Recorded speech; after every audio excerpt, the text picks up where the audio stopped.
Welcome everyone to our channel. This is Metamorphosis with Christ. I'm Alizé. I'm Diana. And come transform with us. Yeah.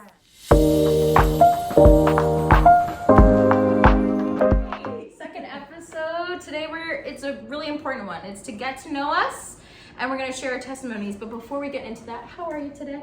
I'm great. I woke up feeling good today. Ooh, that's a good It's a new month. Yes. Happy July 1st. Yes. I don't know if it'll be July 1st when we post this, but we're so excited. Thank you guys for joining us. So let's dive in. First of all, what is a testimony? I feel like everybody is like alarmed by that word sometimes, especially if you're like not saved by Jesus. They're like, a testimony of what? Or like you hear it for other like companies, like, oh, I have a testimony to express my love for this company or whatever it is. Right.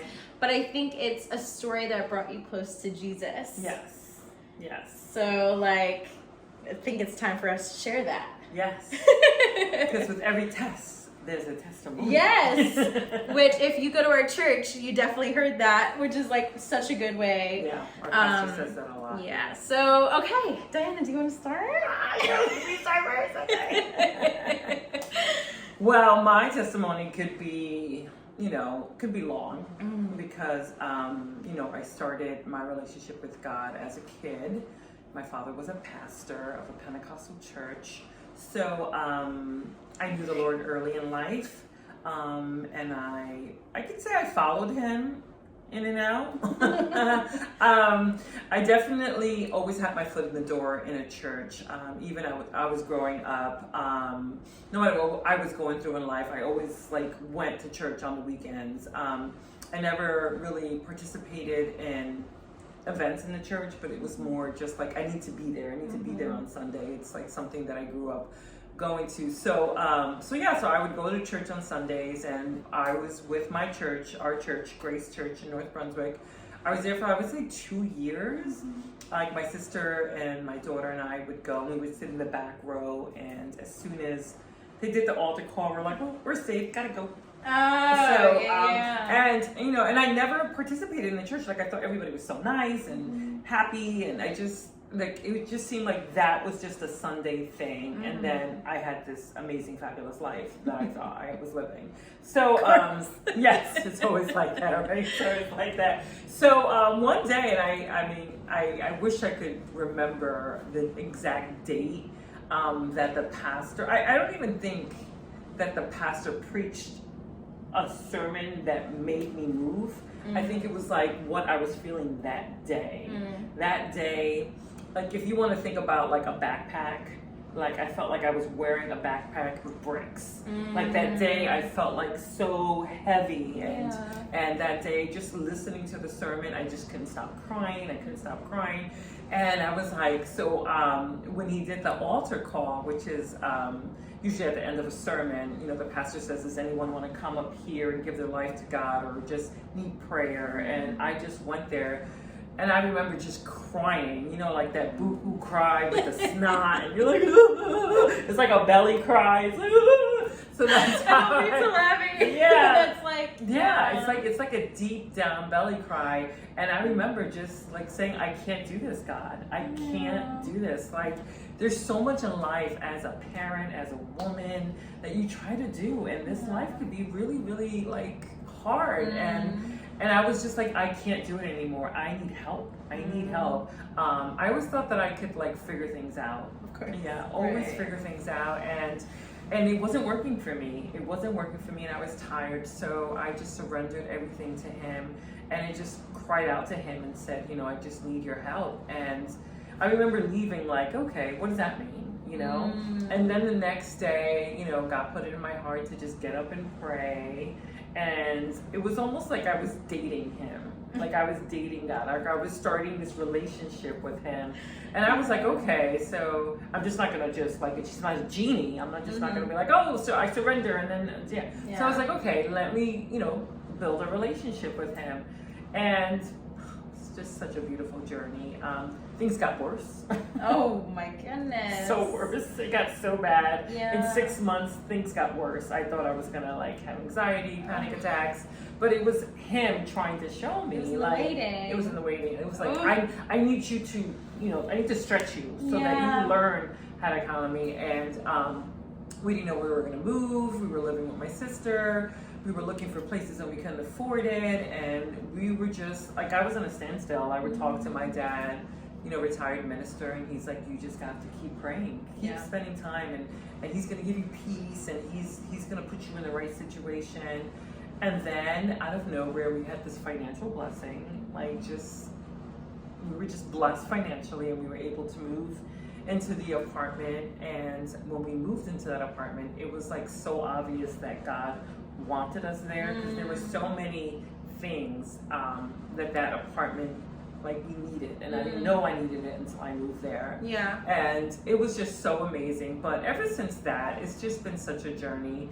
I think that there's so many people in the world, and they just, you know, everybody just wants a good job, a good vacation, and they just want to enjoy life, but that's not it. It's just not it. We are here temporarily, and our life is here for a purpose. We're here to help others. We're here, to be moms and to be wives, but we're also here to help others. There's people that need our help. And I never realized that. I was all about me and just having a great time in this life and not thinking about others besides my, you know, immediate family. And now that I've given, you know, my life to the Lord and I walk with Him, like I visit senior centers and we sit with them, and if I see someone in the street, I'm just like God opened my eyes for me to see that people need me. So if I see somebody crossing the street, if somebody needs help, like I'm just more intentional, and it makes me feel like I'm living more of a purposeful life, because what I usually was just trying to do was just get my party on and make sure I looked snatched and I was ready to go out. But now it's like almost like walking around like, who can I help? How can I help someone? And it just feels like I'm more purposeful, and it feels fulfilling. Yeah, it's like fulfilling. And then also just knowing that whatever I have here on earth, it's temporary. We don't know when we're going to be called to heaven. And just knowing 100% that I'm going to heaven and that I'm going to spend eternity with Him, it's beautiful. It's just the most peaceful way to live. Because I think that people go through life and they don't want to think about the afterlife. They don't want to think about it. They just want to enjoy. They want to enjoy this life, and they don't want to think about it. Or they think, I'm a good person, I'm going to go to heaven. But you could be a great person, but you have to know the Lord. You have to have a relationship with Him. You cannot talk to the man and then expect to get in front of Him and be like, yo, let me in. It don't work like that. It don't work. He's like, I had big plans for you. Like, what happened? You didn't even talk to me. You didn't even acknowledge me. I brought you in this world. You didn't even acknowledge me. That's so strong. So it's just walking with Him has been just a beautiful journey, and I'm so looking forward to what He has planned for me. And what He's put in my heart is to share my testimony and to share the gospel, because I'm the type of person that I want everybody with me. So I want all my friends, all my family in heaven with me. So I am being bold and coming on this podcast and anywhere I can and sharing what God has done with me, for me, because I want it. You know, you can have it too. Like, He can work within your life. Absolutely. And you can have both. You can live this world and be happy, and you can have a relationship with God and make it to heaven. It's not like you lose everything when you come to the Lord. I feel like you gain. Exactly. So it's just amazing. I live a peaceful, happy life. I'm so grateful to the Lord. And I'm so excited, and like I said, I no longer carry that backpack of insecurity, of like not knowing, doubt, insecurity, and He is just sculpting my life, and it's so beautiful. How old were you when you got saved? If you don't mind me asking. No, it was 2 years ago. 2 years ago. It was 2 years ago. Wow. It was 2 years ago, yeah. And when I say like I knew God, but I didn't know Him. I didn't have a relationship with Him.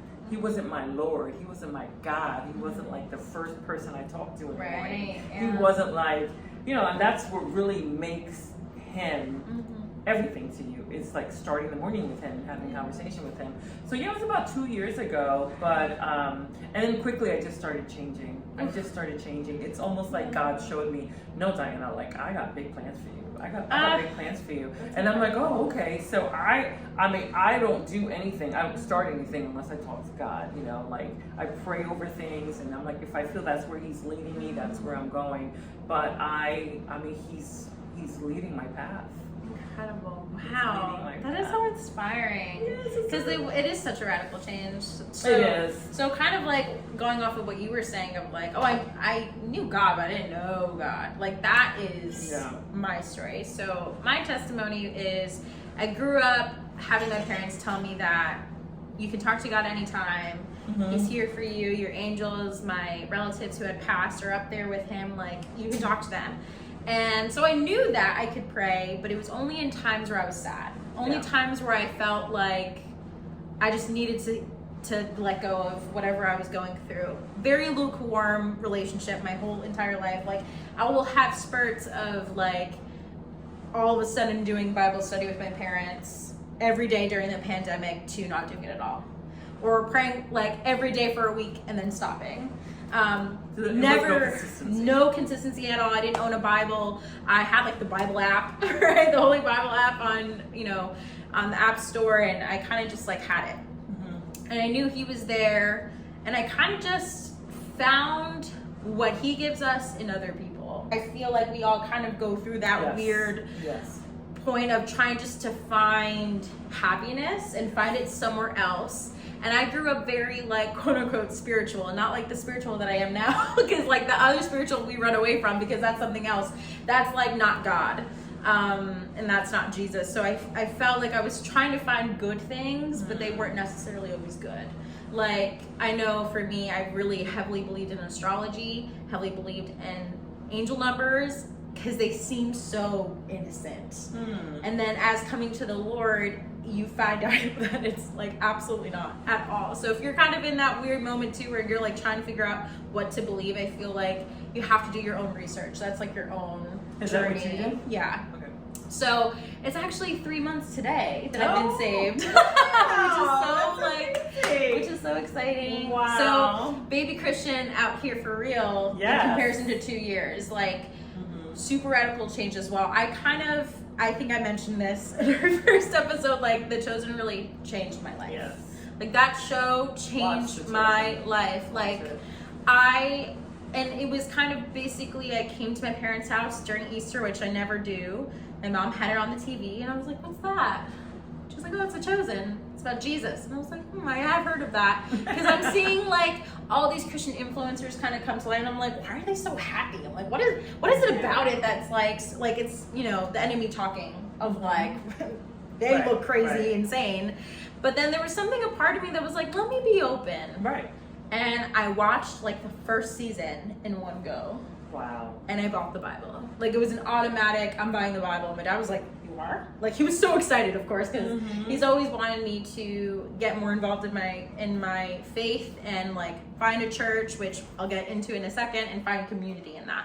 So Can I interrupt you a minute? And that's so important. So if you want your kids to come to the Lord, it's so important to let them have their own journey. Yes. Because if you wouldn't have walked in, watched The Chosen, and said, I'm going to watch. Now, if your parents would have said, sit here, we're going to watch The Chosen, you would have been like, why am I watching this? Perfect. Yeah, so that's so you have to let your kids and trust God that He is going to bring them just like you. Yes, my parents did that. They were very much like, we're not going to force it on you, but we believe in this. But like, if you go somewhere else, like we're not gonna like penalize you, and we're not gonna make you feel bad. We're just gonna hope that you're believing in the right things, kind of. You're just gonna pray really hard. Just pray really, really hard. But that's so incredibly true. Like having that freedom to like find my faith, and by the time that I did, my parents are like, okay, you did something, you know, kind of thing. So since April 1st, now I will never forget that. That's my like getting saved date, which I was saved alone, and I spoke to Jesus and I said, okay, let's do it. I basically right here on the couch, right here, like at that desk across from me, like I just opened up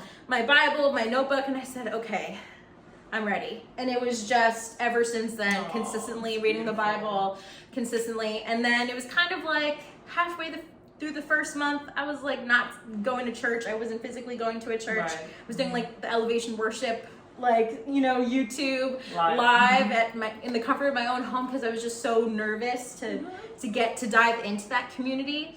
And the reason why we know each other, which we never said this. No, we never did. I'm a theater teacher at a high school, and I was her daughter's high school teacher. Yes. And an incredible teacher. Oh, stop it. Now I'm blushing. And I kind of knew that she was a believer, and I was telling her about like, oh, I bought a Bible, and I'm really excited, and I'm like, you know, just super on fire for the Lord. And she kind of was like, oh, like if you're looking for a church, there's my church. It's so fun. It's great. It's really welcoming. Like, she was basically advertising it to me for about a week. And I was thinking about it, like, is it time for me to go into a church? Because usually when you get saved, you either are saved at a church and you go up to the altar. But for me, I was very like slow burn, skeptic at first, or just was unsure if I was ready, which that is the enemy, by the way. Like, never feel like you can't just go and do it. Like, right. And God wants you to be around other step Christians. out in faith. Yeah. Like, absolutely. So I texted Diana because I had her number. And I said, I think I'm going to come on Sunday. Can I sit with you? Or like, what do you think? Yeah. And she like, I knew that you were perfecting your text message. You're like, okay, what am I going to say? I went to my daughter's room. I'm like, can I say this? Can I say this? And she's like, pipe it down, Mom. Pipe it down. Shout out to Kayla. Yeah. And she was like, yes, come to this like 11:15 service. Sit with me. Come, like be there. And I was like, okay. And I've just was hyping. I think I was like on a Tuesday, something like really early in the week. I remember that. And like, just, oh my gosh, I'm going to church this week. Oh my God, I'm going to church this weekend. Oh my gosh, oh my gosh, oh my gosh. And it was that day I walked in, and it was an automatic relief. Aww. Like, well, yeah, somebody met you. Yes, shout out to Kiara if you're listening and watching. Like, I was standing by myself. I think I was waiting for you and Kayla to come in, but I came in alone, and I was like welcomed by everybody there, and she came up to me and was like super welcoming. She's such a great friend, and I was just so grateful because I kind of just went in alone, and it was very clear. Like, I had like an I Love Jesus shirt on, and I was standing there like kind of like waiting by the bathroom. I didn't know where to stand, and I didn't want to go in without you guys. And then you guys came in, and it was such an amazing experience. Like, it changed my entire life, and I've gone ever since, like, pretty much. So my testimony is, it's just basically like, it's okay to be in a place where you knew him or you knew of God, and then you were kind of lukewarm and kind of pulled away because the world is so, I want to say the right word, like it's so like it's fun. Like, the world is so fun that it can take you in so many different directions that may not necessarily be good for you, and trying to fit in and all these things. And you know, I'm 27, so I'm like in this like 20s era where it's like, you're supposed to be living your life, going out partying, going on dates, and I'm like, that's not who I am. And it was just so clear that it was time for me to be with Jesus. So when you're walking with Jesus, it feels like fun. Yes. And I am personally going to make sure that I'm having fun in my life and in my walk with God. My life is not over. I enjoy fellowshipping with girls, going to concerts, going to different conferences. I went to a women's getaway. There's so many things to do, and you know, walking with the Lord is fun. But just to go back to what you said, how intentional God is, because I had on my vision board for 2024 to start a podcast, and I didn't know. I felt when I came to that church that maybe I would work with the youth. And my daughter was in youth group, and she was like, nah, don't come. I was like, okay, so I'm just gonna sit back. But I kind of saw myself like maybe interacting with like young adults and youth, and I was like, I don't know how that's gonna happen, because I really don't know anyone at the church. I'm like hanging out with women my age group. And then like I said, I had bought all the equipment to start a podcast. And then I just felt from God, it's not time. It's not time. So I literally packed everything up and put it under the bed. And then when you and I started talking, and I don't know who said it first. I don't know. I was like, we should start a podcast. And I was like, wow. I'm like, wow. Oh, I know what it was. we were on Instagram and we were like giving DMs back and forth of like just like podcasts and being like, oh my gosh, I wish I could like talk about this, or and we were just reacting to something and you were like, are you being serious? Because this has been on my vision board. You're like, if we're doing this like we're talking about it. We're going out to dinner and we're talking about this for 3 hours, which is what we did. We like went out to dinner and we talked about what we wanted from it, and like we took the time to really process it. Yeah. And you know what I felt? I felt from God that if this wasn't what you wanted, then we were just going to have a nice dinner. Yeah. And we were going to have a great conversation. Yeah. And, you know, you have to be intentional when you're planning anything. So for me to say, yeah, let's do a podcast, let's have dinner, and then never talk about it again, that could have happened. Yeah. But no, we kept talking about it. You know, we found the word metamorphosis, which is what we feel like we've been going through since we came to the Lord. And it was so intentional by then. It was really, really, like, that's how, when I say that God is orchestrating my life, that's why I would have never thought that I would start a podcast with a woman half my age. Stop it. I mean, it's true. But it's like, it's what he had planned. It's what, and that's what I love about it, because he surprises you. So I had visions of a lot of things, and I feel like that's what's going to happen in my life, but it's never going to be the way I think of it. Yeah, which is always. Our God is so bigger than what our mind is. He loves to like blow your mind. He hides things from us kind of on purpose to discover them. And so when you have a dream, he's like, I'll keep that in my back pocket, essentially. He's like, let's put it over here. I'll wait until you're ready. And then things like this happen where a connection, which it just landed so perfectly because God. like literally it landed so perfectly, and it didn't feel forced. Like it didn't. And I remember this specifically as we were talking about I think we were sharing our testimonies to each other, and we were talking, and I just saw butterflies like in my brain as we're talking. And so when it came to, okay, what are we going to name our podcast, and she had a couple of different titles listed, and Metamorphosis was there, and I was like,